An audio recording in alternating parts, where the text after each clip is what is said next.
like to welcome all of you to this presentation of Plymouth Profiles. Plymouth Profiles is an opportunity to meet with people from the greater Plymouth area that have an impact on our lives.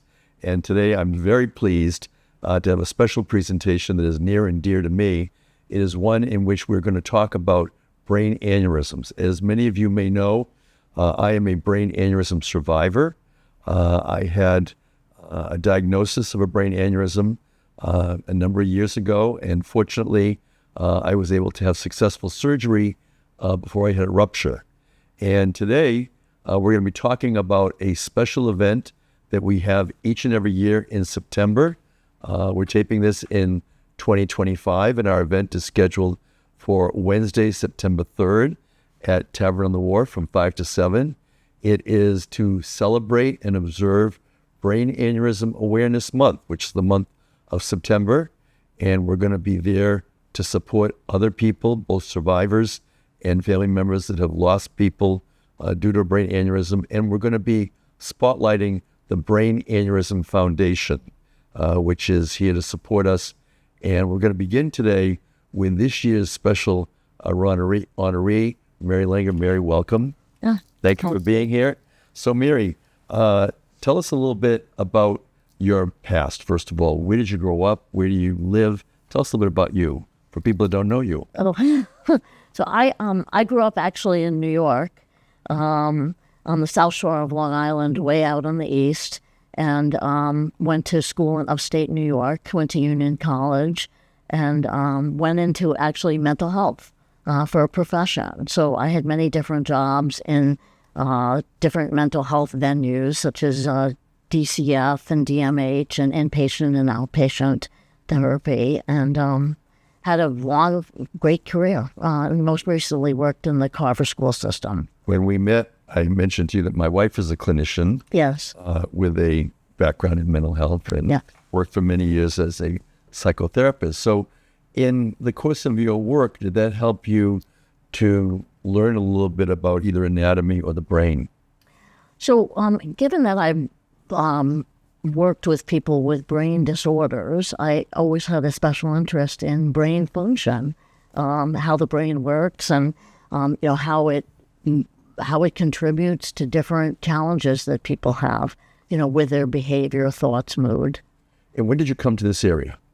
I moved to this area right after college, and met my husband, and stayed. Who is he? This is Rudy Langner. He is my husband. Hi. We met in 1982, and then I went to graduate school at BU and graduated from there in 1985, and started my career. And so you've been living locally in Duxbury.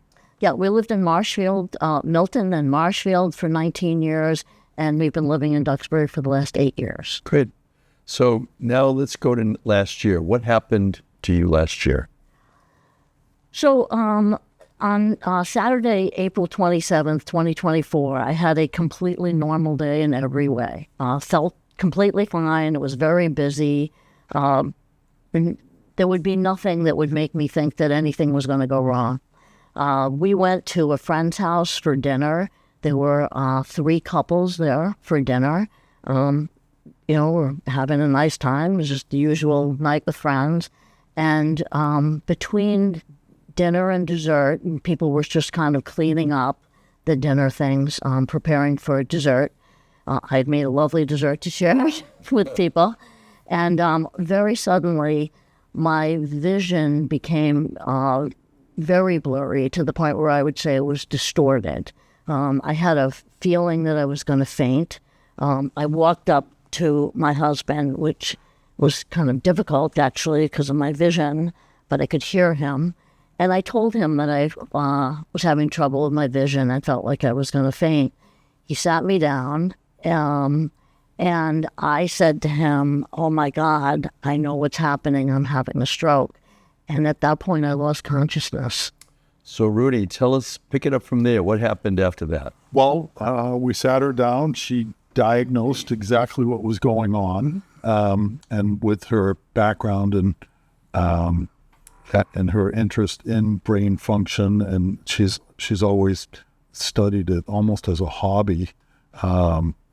I knew she knew what she was talking about. So at the point that she said that, one of the other guests called 911, and at the same time I was sitting Mary down in the chair, and after she said, "I know what's happening, I'm having a stroke," she started to get a little wobbly in the chair. We put her on the floor. A friend of mine helped me, and we sat her down against the wall. And I, at that point, was talking to the dispatch at Duxbury Fire Department, and asked them what I could do to help. And I told them that she had declared that she was having a stroke. So they had me go through that FACE, an acronym of the warning signs of having a stroke. And the paramedics and Duxbury Fire responded so quickly and professionally. It was terrific. We were about a mile from the fire station.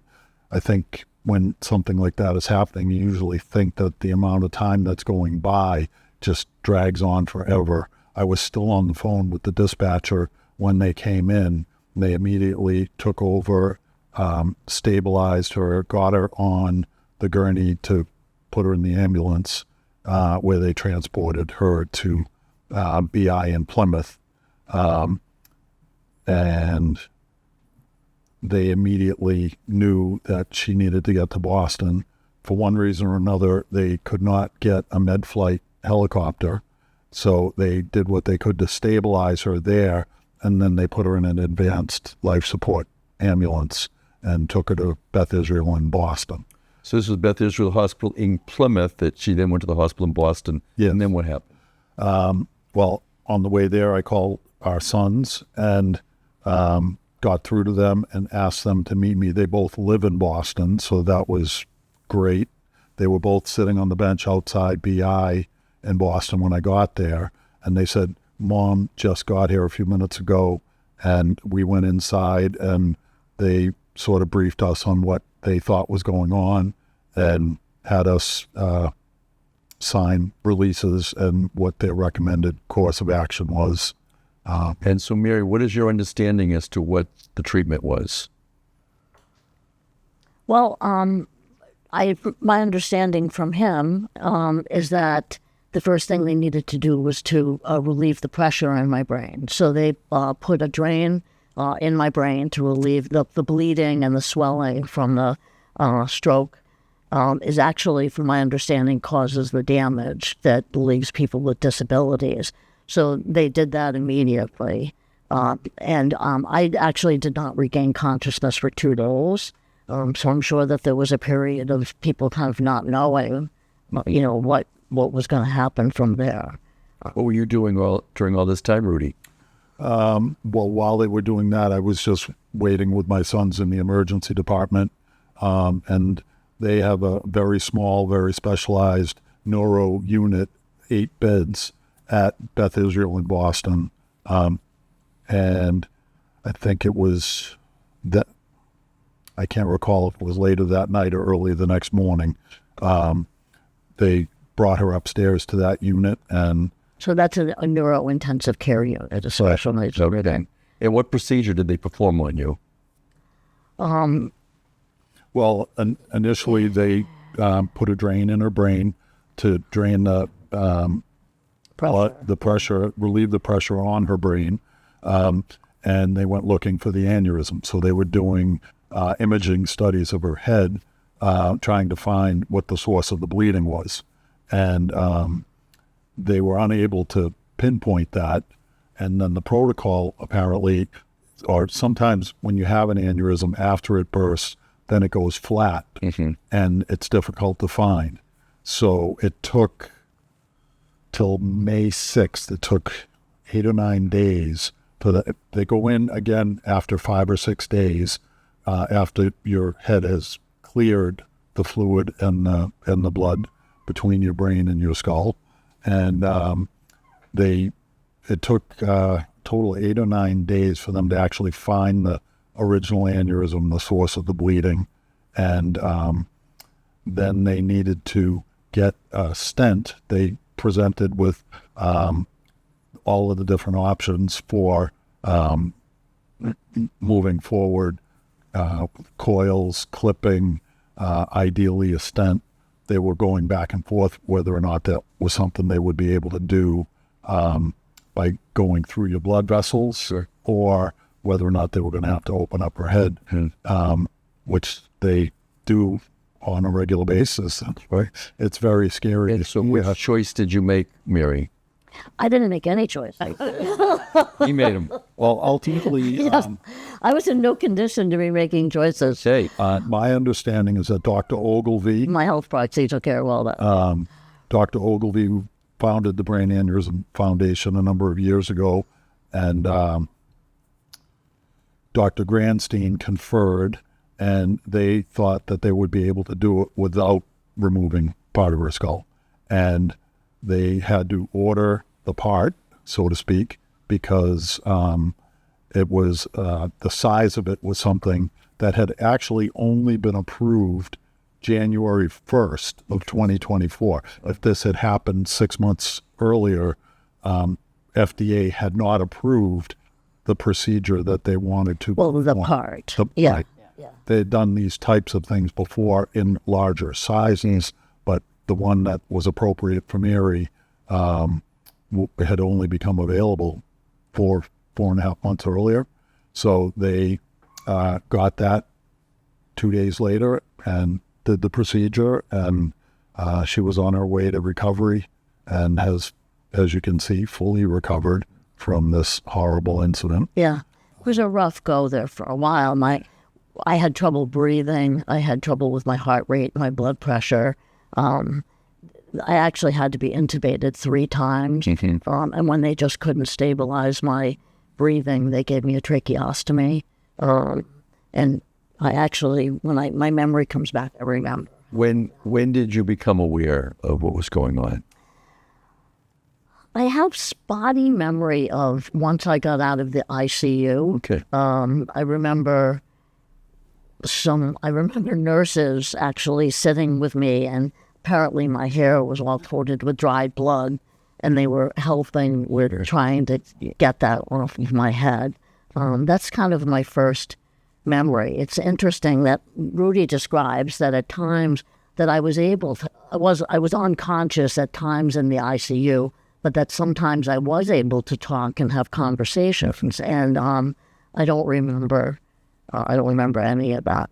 So Dr. Ogilvy was my neurosurgeon, Oh, and I did have a stent put in, but I guess it was a bigger stent than yours. Yeah. You had a smaller stent, which really speaks to the improvements in the research and the development. yeah. Our surgeon was actually Dr. Justin Grandstein. Yes.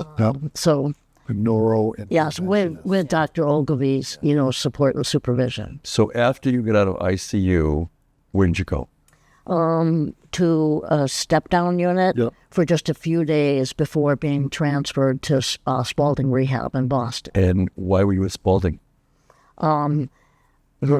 I had trouble with walking. I was not able to eat food. I had a feeding tube. I needed to go to basically rehab from not being able to do anything. So I went to Spalding for 3 weeks. They were absolutely wonderful. I had to learn to swallow again. So I was on a feeding tube and then had it to be gradually introduced to solid foods, which actually took a large portion of the time that I was there. I was using a walker to walk. I could really barely walk when I got to Spalding. In fact, even when I went home, I was still using a walker. I had speech difficulties. So what was the total time from the time you first had the rupture until you got home? How long was that? 49 days. 49 days. So for 49 days, my dear husband drove into Boston to be with me and to support me and advocate for me. And it's great to have the family support. Absolutely. Christine Buckley, you're here as the executive director for the Brain Aneurysm Foundation. So what do you think about Mary's story, and how does that relate to other people that you've supported over the years? I mean, it's common, and it's the best part about Mary's story. She's here to be able to tell the parts that she does remember and that she has had an amazing recovery. Some people do not. But it does always amaze me just listening to, I think, Rudy saying like they didn't have that right part. It does speak to how research for this disease, particularly the treatments, they do keep getting better and better, which is critical. The other upside of Mary is the response that they had from the firemen, the EMTs in, Plymouth, recognizing she needed to go to Boston. I mean, and the fact that Mary was out amongst friends and with her husband somewhere where this was recognized. There were times when someone's alone. We were talking earlier, what if it was the next day and Rudy had left for work and she was home alone? It could be a totally different outcome. Yeah, I was driving. I mean, it was so quickly succumbed to it. Right. It's frightening to think of, if I had been alone or if we're driving home. No, absolutely. But I mean, again, this is why it's important to have these conversations and for the awareness piece of it, because so many people just don't understand the signs and symptoms. And you said you didn't have any, which is another tricky part about this disease. And there are other folks that say, they didn't notice anything. However, a lot of people, after they are treated, do look back and say they did have some nagging headaches or they may not have been feeling well. So again, this disease is tricky because they don't know why they form, when they form. If you have one and you're lucky enough to get diagnosed, will it rupture? And if it is, when could that happen? So again, the research piece is critical in the awareness and just overall education. Now, Mary, you had a rupture, unlike my situation where I was in a car accident. The hospital then discovered that I had a brain aneurysm. I was able to, in a fairly orderly manner, schedule surgery within 30 days, even though, albeit it had risks like you, and the risks they told me were, a stroke, or you could die, or you could have a great result. I was fortunate to have a good result like you. Have you had any type of after effects or impairment following this? Recovery, I felt like recovery took a long time. When I came home, I was using a walker still. I was extremely fatigued. I was sleeping all the time. I had speech difficulties. I had in-home therapies. And then I went to outpatient therapies for months. It was a very long recovery. And in general, I would say I still have a little fatigue issue. But I feel very fortunate to have done as well as I have, because I know for so many people that's not the case. And are you back at work? I was fortunate to be retired already. So. And what do you do now in your retirement? What is your avocation? So I actually took up painting, and I paint landscapes in oil. I have a website and do shows and sell paintings. So since you've recovered, are you back to painting? Yes, not to the extent that I used to be, but that's something that I'm working on. Yeah. And Christine, listening to her story, did the quick response make any difference? 100%, it does, absolutely. And also, like we were saying, just to live in an area where we have such great medical care. In other parts of the country where more rural and remote areas too would be a different outcome. Because, it is just like a ischemic stroke, brain, it's time. So it's sort of that old fast thing. The sooner you get the treatment, the better off to alleviate that blood and the pressure on the brain. So it does make a huge difference. But again, that going to Spalding and that rehab piece, I mean, there's so many people who just don't understand. Like, they see you now, but the journey you went through, what Rudy went through, and I'm sure your sons, and like the worry and all those things. And we're actually going to be visiting Spalding Rehab in a couple of weeks. We're bringing in some of Senator Markey's folks to come and see it, because we have a legislation on Capitol Hill called Ellie's Law, trying to get additional funding through NIH, specifically NINDS, for brain aneurysm specific research. So, we've been going to Hill for this for about 8 years. So we did something in Brooklyn, New York, where the sponsor of the bill, Congresswoman Yvette Clarke, came to a support group to see the people and just learn. Like, just when we go and talk to them on the Hill, they see the people running around at their best. We want them to understand these are the people who have come out of it well, that can come to the Hill and can speak on the behalf of other people. But in these support groups, there's people that are just still struggling so much. So again, we're trying to bring some of representatives in different areas. And so the hope is with getting Markey's office to Spalding Rehab, they've heard us talk so much about the disease, the importance of the research, but actually look at some of these families and what they're going through and what's involved in that. And that's just another really important piece to really help make rehab and recovery more accessible for people. And I would never want someone to look at me and think, she had a tough time, but she's fine now. And so it wasn't that big of a deal. Because, you know, I know that I'm the exception. I know that I'm so lucky, and it doesn't turn out this well for most people, really. You know, and I feel honored to be doing, I'm so happy, of course, that I'm doing so well, but, you know, I really want people to know that it's a serious thing.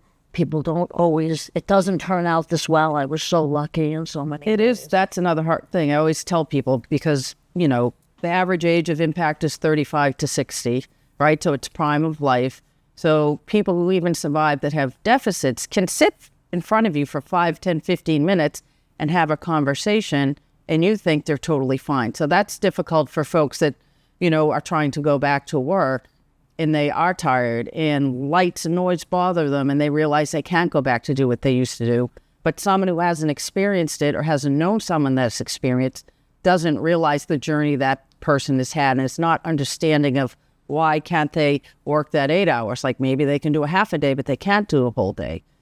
So there are a lot of struggles. So that's one of the things I do feel, you know, badly for people who survive it physically look fine, but they have a lot that they're dealing with inside.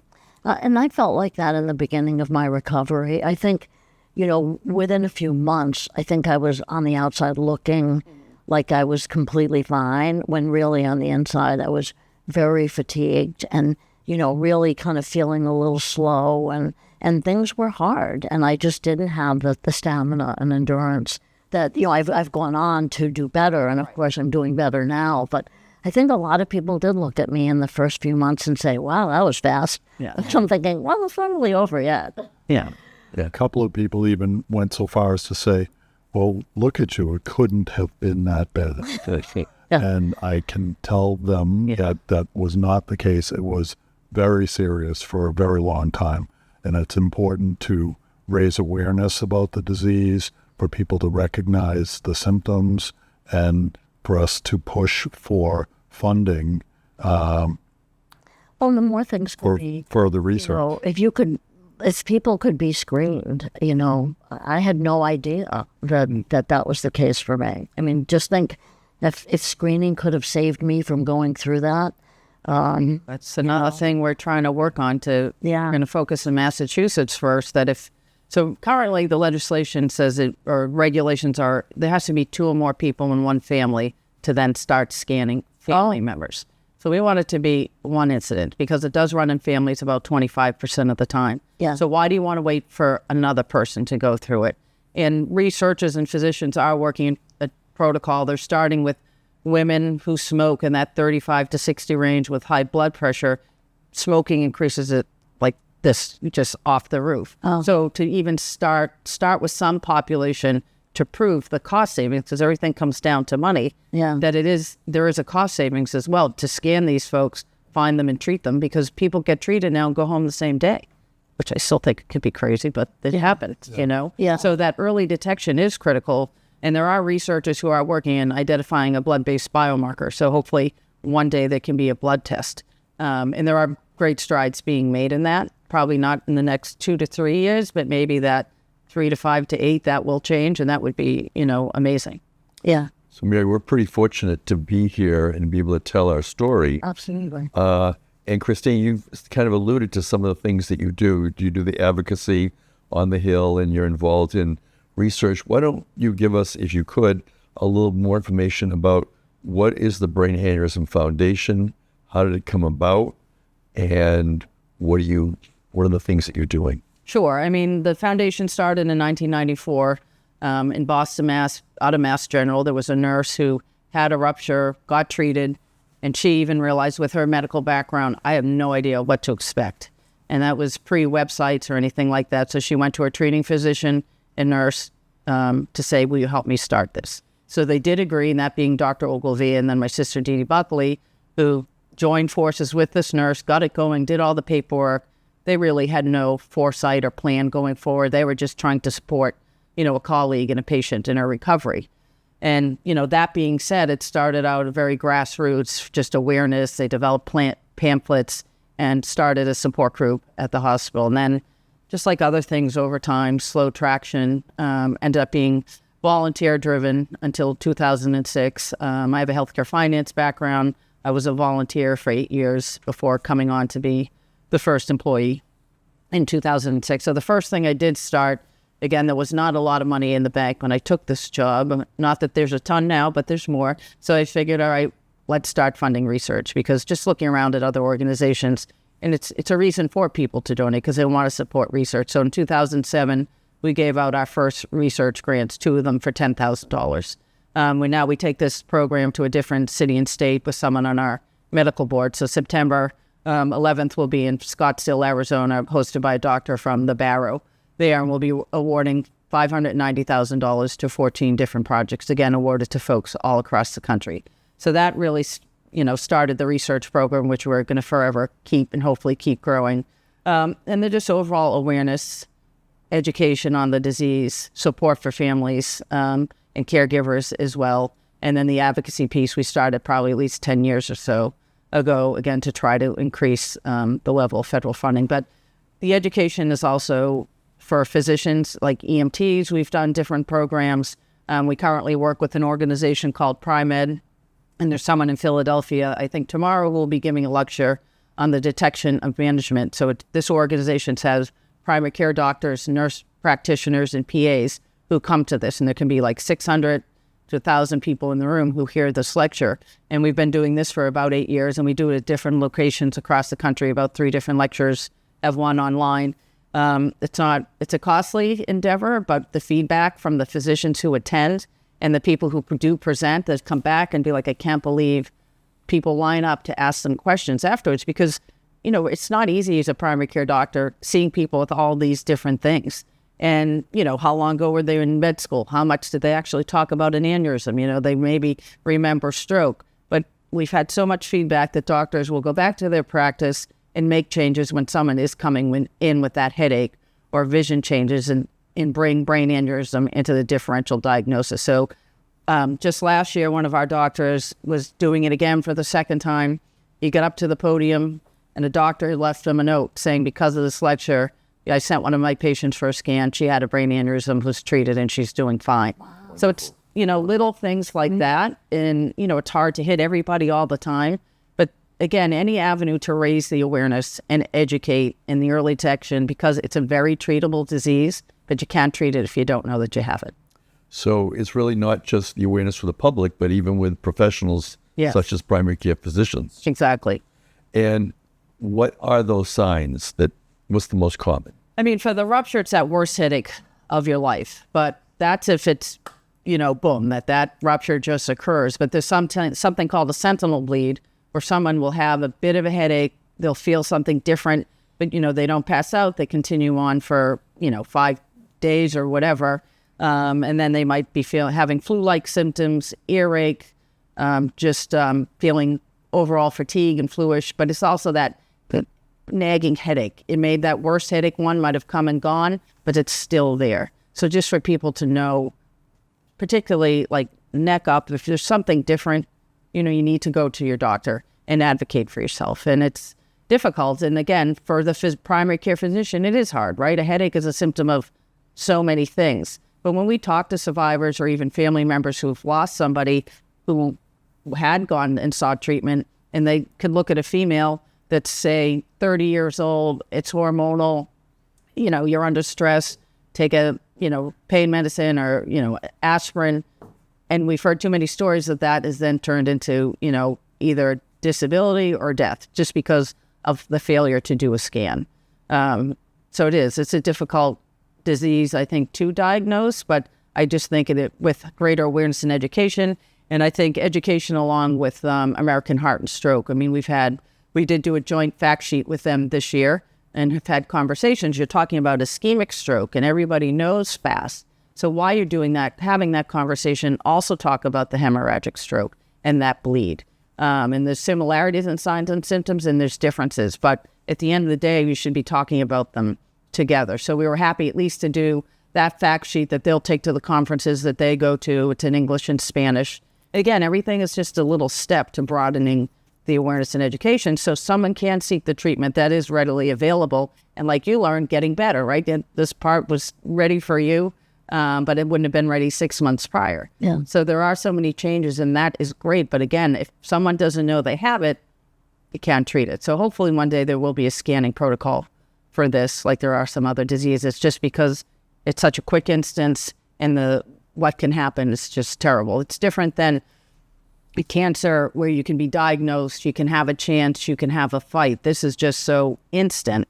It can be so catastrophic. And, that's what we're trying to eliminate. The ruptures is the key.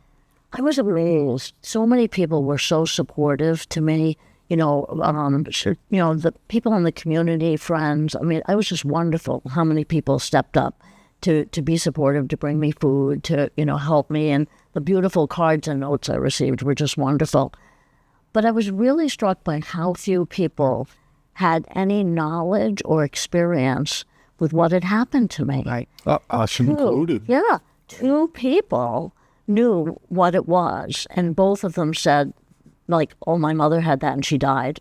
I mean, Yeah. and I was amazed that all of those people did not. And that's why we're doing this, exactly, for this awareness. So we've been doing this event for 8 years. We didn't do it 1 year during COVID. But Christine, we've had honorees like Mary who survived with great result. Others we've honored after they've passed when they didn't survive, and we've had their family. What kind of support does the Brain Aneurysm Foundation provide either to survivors or families where the person doesn't survive? I mean, mostly it's the support groups and the ability to bring people together to share those stories. And it's hard to do. I mean, Rudy, I think attest it, the caregiver. I mean, what can you do for the caregiver, right? You can have the conversations, connect them with other people. And so with these support groups across the country, we do encourage them to have breakouts for the caregiver to be able to freely talk and have those same stories. But I think what is hard, we had somebody a while ago on our board whose wife had a terrible rupture, probably like 40, 41 kids in middle school, 3 of them.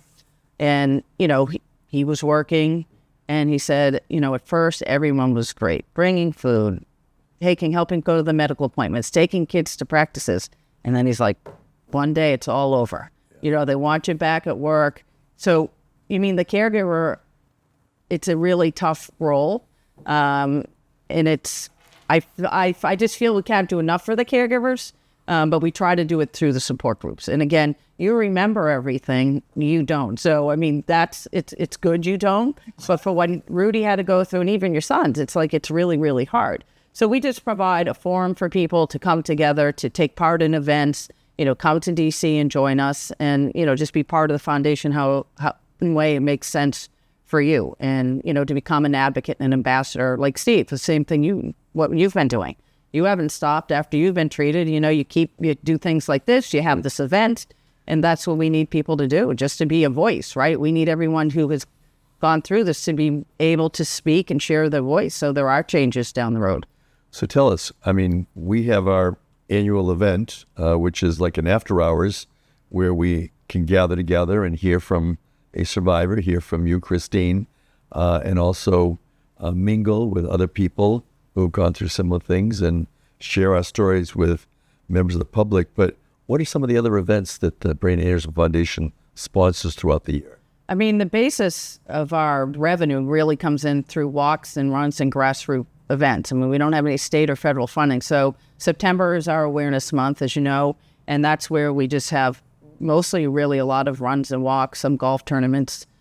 This is, again, when we do our annual research symposium. We also have a support conference the day before. So we have, breakout sessions for survivors, caregivers, and people who've lost somebody.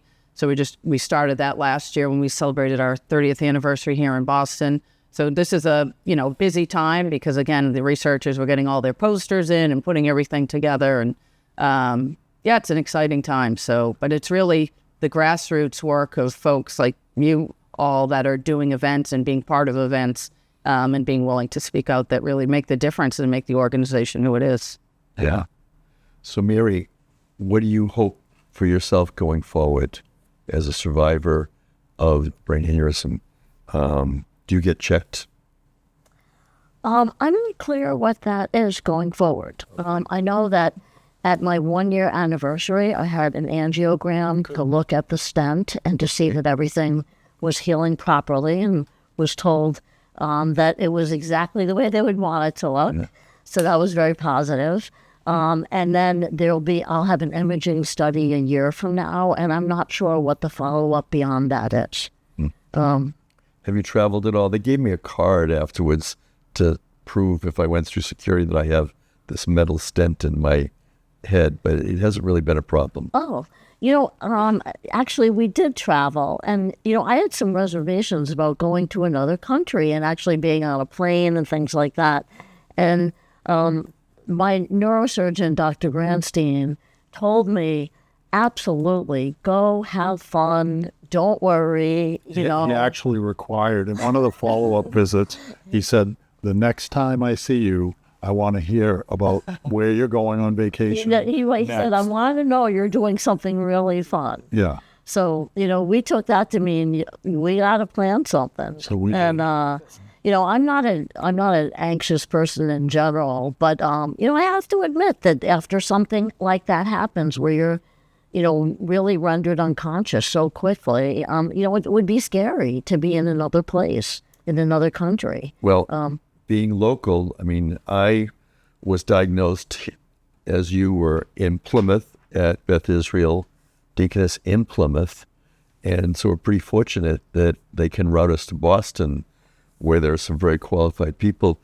Christine, what do you have to say on behalf of the foundation in terms of the care in this area? Because I recently had a friend who's a physician who had, I think he said it was a brain bleed, but he wanted to know who my surgeon was, and I gave him the name and the information so he can get a second opinion. But are we correct in referring to people up in Boston? Oh, absolutely. If you're in this area, people call our office all the time from anywhere asking for referrals. And there's some people who say, I'll fly anywhere, I don't care. So we always give them like 3 to 5 choices, depending upon, when it's somebody who's out in California that says, I'll go to New York, Boston, or, Philly. And so, okay, here, take your pick. But have people ask the questions. How many procedures have you done?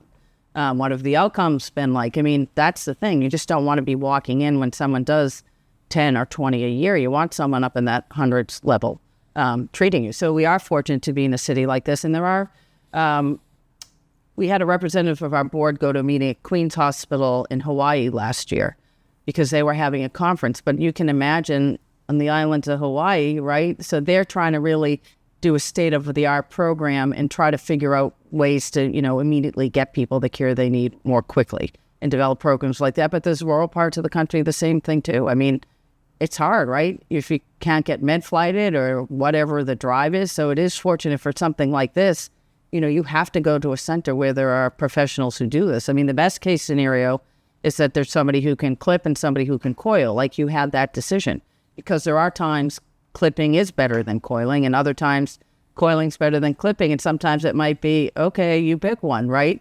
And a lot depends on age, overall health, the location of the aneurysm, but sometimes, there aren't always someone that can both clip and coil somewhere, and you're going to get what you get, and that sometimes maybe is not going to be what's best for you either. A young girl was treated out in California, was coiled, she was a teenager, really wasn't the best treatment, but where she went, that's what they did. And she ended up flying out to Phoenix and getting the clip in later because she needed it. So, it just depends. So it is important to, seek the best medical attention. And if you are somebody who is unruptured, get a second opinion if you're not really comfortable or sure. It's interesting when you have to make the decision. My brother is a primary care physician. I told him before I had the surgery, the size of my aneurysm. And his response was, given the risk, I don't know if I would do it. And of course, I talked to my surgeon and got his opinion. And in the end, I decided I didn't want to be a ticking time bomb. So I took the risks and had the surgery. And I'm very glad that I did. But, we don't always know what You to don't. do, and you have to really look for medical advice. And I was particularly struck by your earlier comment about the testing for other people, because in my own situation, I guess it was easier because my younger sister back in the 90s was diagnosed with brain aneurysm, so there were two now family members. But even so, when I was tested and my brother and my children, his children, one of his children was initially denied coverage, and she's an ER nurse, and we said we appealed it, and of course we were able to get the testing. But I know I mentioned in the past to you, I've gone outside of my family of origin, and I have a cousin in Dallas that ended up having 2 brain aneurysms, and she's had surgery and been treated. So it definitely can go beyond. And for people who are watching, it's important to have family members do It is. this. I mean, and that happens a lot. We had another past board chair whose wife died. They were having dinner one Sunday night, 52, collapsed. After the fact, he found her mom's death certificate that said cerebral aneurysm. Nobody knew that. He told her 2 sisters. So they got scanned. They're able to get them done. One sister had one. The sister who didn't, her daughter did. So he's forever grateful to not lose his wife, but be able to take that education and to share it with family and have them get the treatment. In the statistic, how many people have a brain aneurysm? 1 in 50, and that's conservative. Yeah. A rupture happens every 18 minutes. Half the people who rupture die, and of the people who survive, 2/3 have some type of disability, and some of those are life-changing. So Mary, you're one of the lucky ones. I know that. Yes. I mean, even with all the rapid response and the wonderful medical care, I realize that even taking that into account, I'm so fortunate to have done as well as I have. Correct. And Christine, if people want to reach you, how would they reach the Brain Aneurysm Foundation? The website is bafound.org. And you can call the office too, 781-826-5556. And now you're located here in Hanover, Massachusetts, but what is your service area? It's everywhere, actually. I mean, it's global. I mean, mostly in the U.S. We're also have a charitable status in Canada.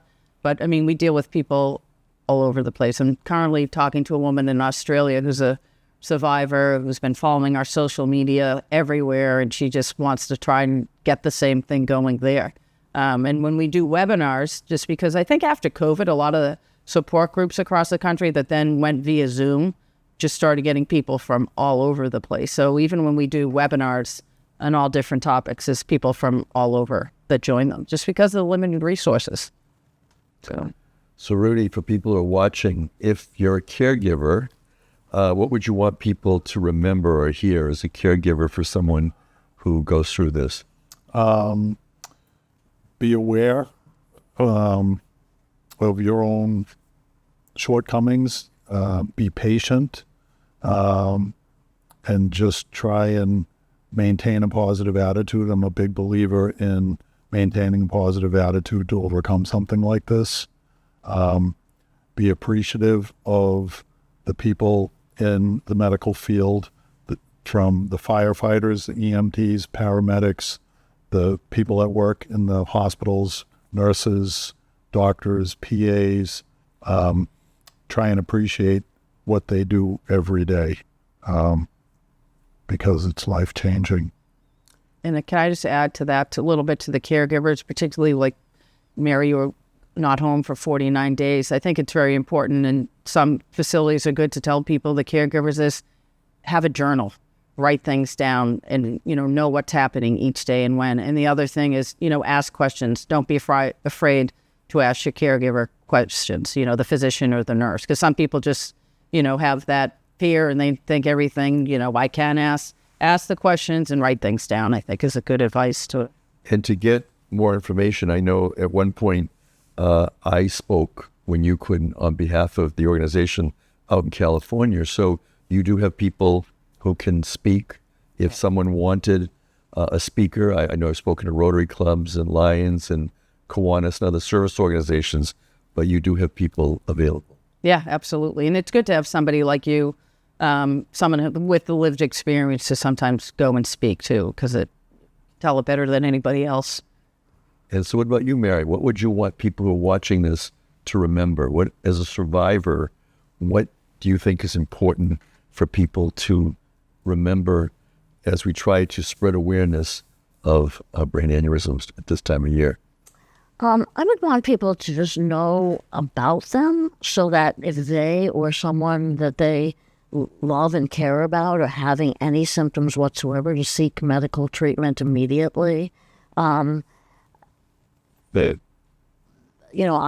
feel like the bulk of the medical things really fell on him, so I was not able to advocate for myself. I feel like it was a big job for him to be making some very hard decisions. He was my healthcare proxy, so he was able to do that without complication. Yeah, make sure you have those things in place so when the time comes, you're not dealing with that. Right. Have the healthcare proxy in place. And I think that because I came through so well, and I'm so happy about that. And I feel like if telling my story, if advocating in any way helps someone else not go through what I went through, which was, incredibly hard. I mean, I think without a doubt the hardest thing of my life, then I've done some good with what was a bad experience. Yeah, we would love it if we could do something to help change things and even make it, like you have the smaller stent compared to me, but if we can get the markers or the tests early on, I mean, all of that would be terrific. Absolutely. Takes a lot, though. I mean, it's hard to go to D.C. and get what you want out of them, but we keep trying. So there does just need to be more. Currently, the federal government funds just under $3 per year per person affected. So we're not trying to take from any other disease, but we're trying to add to that $20 million for 5 years. And I think it would go a long way. We had 90 applicants applying for the grants that we give, and we basically are giving obviously smaller amounts, but it's the money, the seed funding that they need to get the data to then go on and get those bigger grants. So in the back end, we're advocating that that money will then be available for them to get. I would think it would be fiscally responsible to do that. I can't imagine what 4 weeks in a specialized neurointensive care. I know. Sure. And all the tests and the interventions that I had, and then 3 weeks at Spalding in Boston, the total cost must have been absolutely astronomical. And, if you can do something that prevents that from happening, it's cost effective. Right. I mean, not to mention this, the suffering that you've prevented people from going through. So, Christine, we have our event on September 3rd. People can just show up and come, and they can contact your office if they want more information. If people want to support the Brain Aneurysm Foundation in other ways, how can they do that? I mean, other than making a donation, I mean, again, you can write to your congressman. We have links on our website to advocate, that can help you directly reach out to your representative wherever you live. I mean, this Ellie's Law, we had about 65, 70 co-sponsors last year in the House, but, we're not back down again to build that back up because every 2 years we have to reintroduce it. So, I mean, that's something that everybody can do. I always tell people, follow us on social media, right? Help us reach the people we can't reach. People who I'm not a big social media fan, but because of work and things like this, I'm part of it and just share that information out. Again, you don't know that one person who follows you that's going to see that information that might then go seek medical attention or say to their loved one, why don't you go get help? So I think those are the biggest ways. I mean, making a donation, look in your area, see if there's an event, reach out to your congressperson to try to help there be more research funding from the federal government. But I think those are the biggest ways. And, during September, and I tell people all the time, September's Awareness Month. So our people who might have a table at their workplace, and we send them flyers and some little giveaways to do that. But if anybody has an opportunity at their workplace to have a table, because sometimes there's health fairs or things like that, we'll reach out to the office and we'll send you a box of information that you can have hand out in your community wherever you think it might make the most sense. But I mean, it's really everybody coming together to get the word out wherever you are. And it can happen to anybody. Yes. One of the things that so many people said to me, they were shocked that it happened to me. being here, I'm this healthy person. I exercise all the time. I eat well. You know, so many people said that they were just shocked that something so devastating happened to me, because they said, so many people said, you're the last person I ever would have thought that would have happened to. Gary's been a fitness junkie. Well, and you know, I mean, I live a healthy life. I mean, and you just never, you know, and so, you know, it can really happen to anybody. It's not just people who aren't taking care of their health or, you know, have other health issues. And you went right to what I like to end with. What do you like to do in your free time when you're not painting? I'm big into exercise, and, you know, you do? doing What things with friends. Exercise, what is it? A class or? Well, you know what? Since coming back from Spalding, being in bed for 7 weeks, you had no muscle tones I brought anymore. her weights into Spalding because she wanted to start working out. And I could barely lift funny. 2-pound weights back then. Yeah. So I have really started from the square one, and I for you. lift weights every day, and I do cardio for 20 to 30 minutes a day. Now, I used to exercise a lot longer, but not every day. But, you know, I've really been focused on getting my strength and endurance back. Great. Rudy, what do you do in your spare time when you're not being a caregiver? I'm still working. I'm a carpenter by trade. I have a small contracting business. We do residential construction. When I'm not at work, we go out on our boat. We do gardening around the house. Yeah, get together with them. Get together with our kids and our granddaughter. Shout out to our sons and our daughter-in-law and future daughter-in-law. We have a wedding coming up next month in the family, and we're very pleased about that. And you'll be here to attend. There's a lot to There is a lot to live for. Christine, what about you when you're not executive director? Action. I wish I was dedicated to working out as Mary, but I can't say that I am. I do walk. I walk a lot. Okay. I have go down by the beach, clear my head, things like that. Try to do morning and nighttime. You know, helping take care of my dad, who's 94. Tough stage of life doing that. I know a little bit about caregiving, but not quite as much. But mostly just relaxing, friends, family, you know, doing things in the community. But to really clear my head space, it's the beach. And one last time, how do people reach the Brain Aneurysm Foundation? The website's easiest, bafound.org. Again, follow us on social media anywhere. Our office is in Hanover, Mass. Stop by 269 Hanover Street or call 781-826-5556. Good.